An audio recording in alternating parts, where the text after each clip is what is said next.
Tem uma passagem no Evangelho que diz que quando os 70 discípulos e apóstolos de Jesus regressaram muito felizes, porque haviam feito curas espantosas e expulsaram os maus espíritos, Jesus disse: "Graças te dou, ó Pai, Senhor do céu e da terra, que ocultaste estas coisas aos sábios e entendidos e as revelaste aos pequeninos."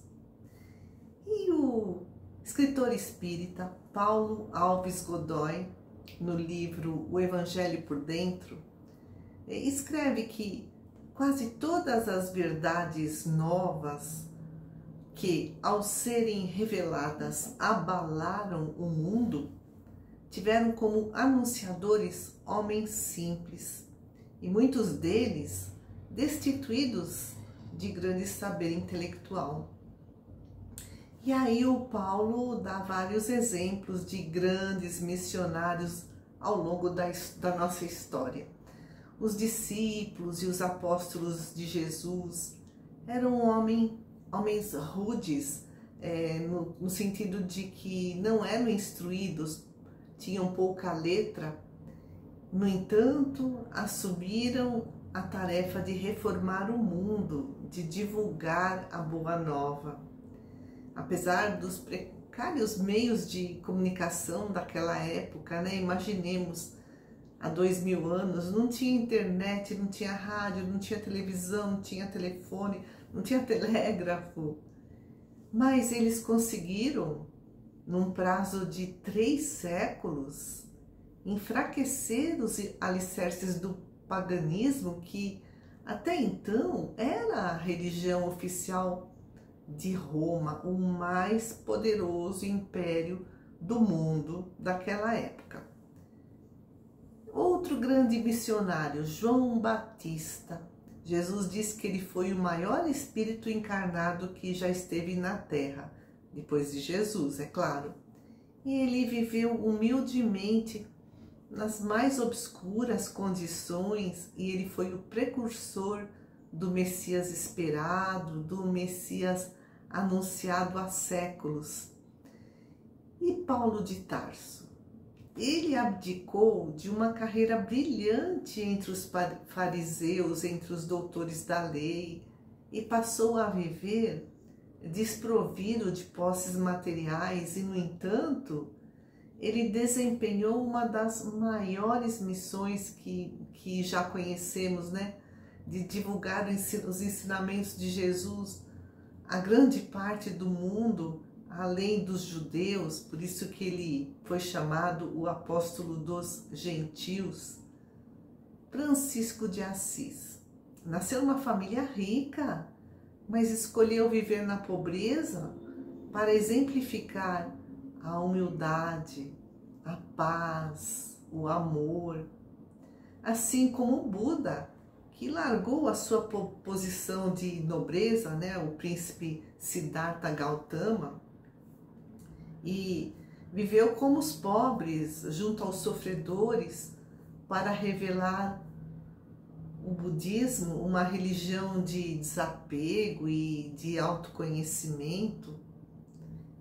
E Vicente de Paulo, ele também viveu em meio aos pequeninos e marginalizados, e ele trouxe para o mundo a mensagem de paz, de consolo, de esperança.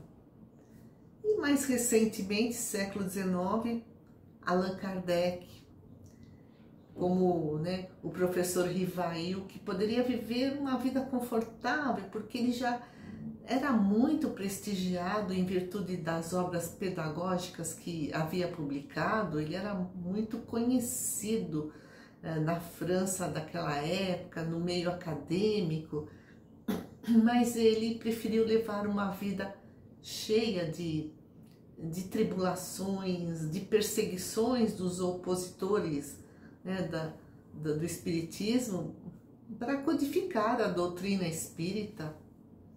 Nesse século passado, Mahatma Gandhi, também viveu na maior simplicidade e conseguiu, com a sua doutrina da não violência, olha que feito grandioso, livrar toda uma nação, livrar a Índia do jugo da Inglaterra, que era e ainda é uma das mais poderosas nações da Terra. Mas vamos voltar na história do maior filósofo de todos os tempos, Sócrates, né? Viveu séculos antes de Cristo. Ele era filho de uma humilde lavadeira de roupas, né? A Fenareta. E ele também viveu em condições humildes para trazer ao mundo ideias renovadoras, ideias libertadoras.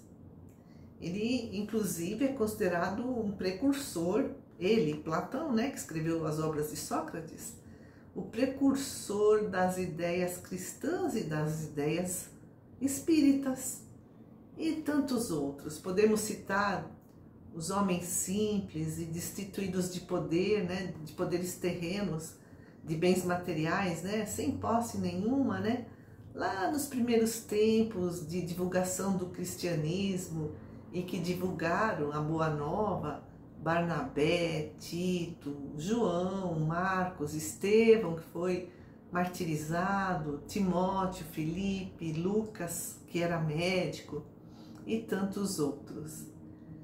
E a gente pode se perguntar se esses grandes missionários, esses espíritos de muita envergadura espiritual, abraçaram a simplicidade, a humildade, a pobreza, porque nós, né, espíritos ainda tão atrasados, tão pequenos, né, na nossa evolução espiritual, porque nós nos preocupamos tanto com a riqueza, com o luxo, com a ostentação, com a fama e com o poder.